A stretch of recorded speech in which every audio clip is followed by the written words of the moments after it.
"Order in the court," the bailiff barked, but his voice was drowned out by chuckles and whispers.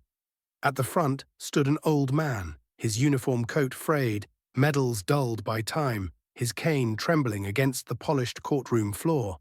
The prosecution smirked.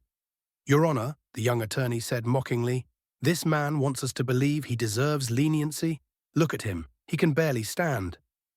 The room erupted in laughter. Heads shook, eyes rolled. Even the gallery whispered cruelly, "What's an old soldier doing here?" The veteran lowered his gaze, jaw tight, refusing to plead. He had walked into battles fiercer than this, but somehow the sound of laughter cut deeper than any bullet. His lips trembled, but he stayed silent. He'd learned long ago, silence can be dignity's loudest weapon. The judge raised a hand. "Enough," he snapped, though even he seemed weary of the spectacle. Flipping through the case file, he read slowly, almost mechanically, until his eyes froze. His hand stopped mid-turn. He leaned closer, lips parting. And then, in a voice that suddenly trembled, he read aloud the veteran's name. The courtroom fell silent. Every laugh vanished like smoke in the wind. The judge removed his glasses, his eyes wide. I know this name," he whispered. The veteran lifted his head, his eyes steady, unyielding, though pain lived behind them. The judge's voice broke. "This man saved an entire unit during the Battle of Khe Sanh, carried his brothers on his back through enemy fire. I was one of them."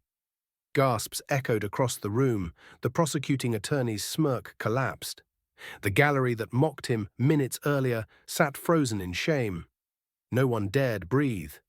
The judge's gavel shook in his grip, but not from anger, from memory, from reverence.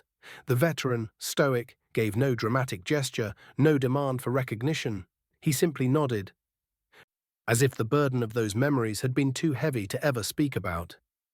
But the truth had spoken for him. Years earlier, he had been a 19-year-old boy sent into a jungle he barely understood. Days without food, nights without sleep, the ground soaked with rain and fear. He lost friends, brothers, family in uniform, yet he carried on, not for glory, not for medals, but because in the chaos of war, you don't fight for countries or flags, you fight for the person beside you. And on that night, when his unit was ambushed, he dragged 6 men through hell to safety. One of those men, the terrified young soldier who thought he'd never see daylight again, was now sitting on the judge's bench. The laughter that once filled the courtroom now curdled into guilt. The prosecutor avoided his eyes. The audience shifted uneasily, shame creeping into their cheeks. But the judge rose slowly, every word heavy with the weight of history. "This man is not a criminal before you. He is a hero. And shame on every soul in this room who mocked him without knowing his name." The veteran's cane wavered as he tried to stand taller, though age had bent his frame. The judge walked down from his bench, something no one expected, and stood before him face to face. In a moment charged with raw humanity, he saluted.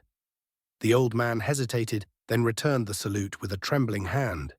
No one moved. Some wiped tears. Others bowed their heads.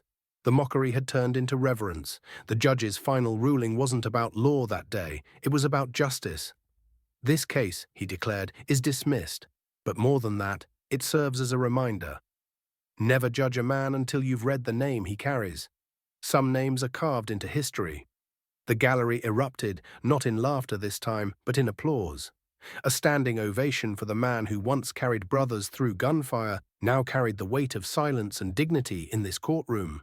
The veteran's eyes glistened, though he quickly blinked them dry. He had not asked for thanks, but in that moment he received something even deeper. Understanding. Humiliation is easy. Respect takes courage. Every person you meet carries a story heavier than you know. And sometimes the name you laugh at is the very one that once carried your freedom on its shoulders. Before we end this story, let us know in the comments where you're watching from. We'd love to hear. If this story touched you, don't forget to like the video, subscribe to the channel, and let us know how you feel in the comment.